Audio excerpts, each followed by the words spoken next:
Hello friends, good morning. আপনারা নিশ্চয়ই সকলে ভালো আছেন, আমিও ভালো আছি।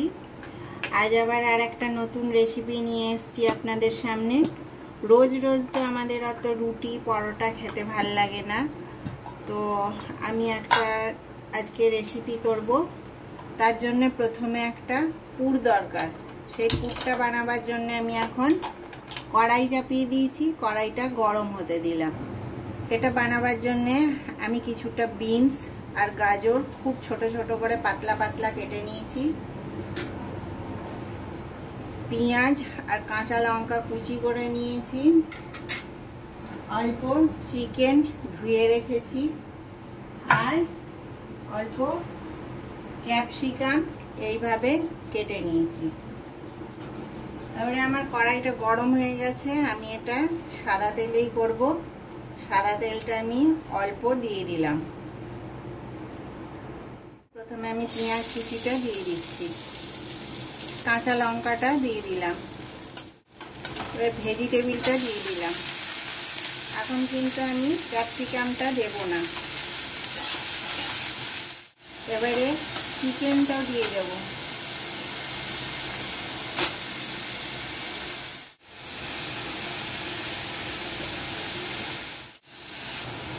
এবার একটু আদা রসুন দিয়ে দিচ্ছি, খুব সামান্য হলুদ দিয়ে দিলাম।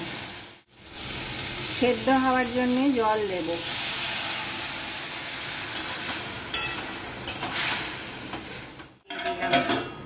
সেদ্ধ হোক।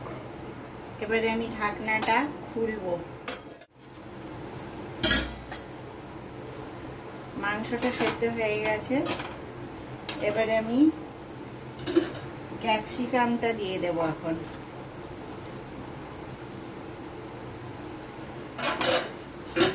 ক্যাপসিকামটা দিয়ে ভালো করে মিলিয়ে নেব। ভালো ঝরঝরে হয়ে গেছে, নাড়াচাড়া করে। এবারে এর মধ্যে আমি একটু টমেটো সস দিয়ে দেব।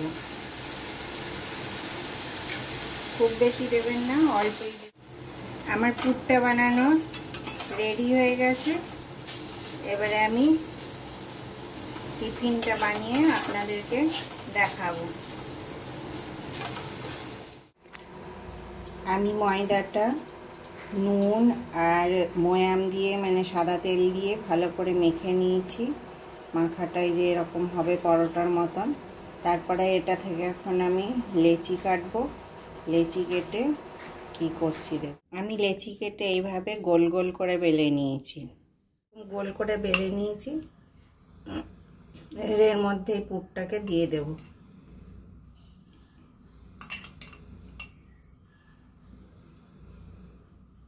মুড়াবো।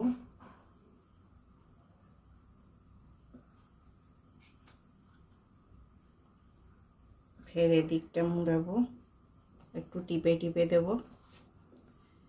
এই মুখের কাজটা জাস্ট এতটুকু এনে ছেড়ে দেব।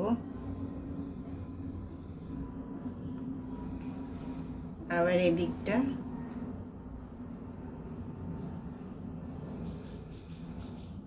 এতটা এনে ছেড়ে দেব।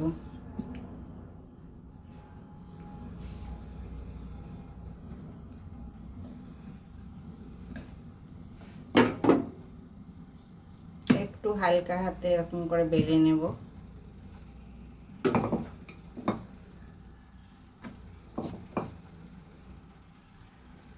তাওয়াতে আমি তেল দিয়ে দিয়েছি, তেলটা গরম হয়ে গেছে। এখন আমি এটা দিয়ে দিলাম।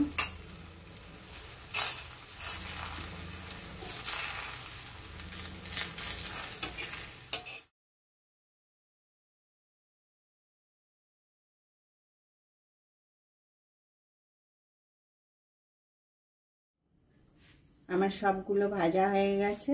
তাহলে আপনাদের কেমন লাগলো অবশ্যই জানাবেন। আবার নেক্সট ভিডিওতে দেখা হবে। নমস্কার।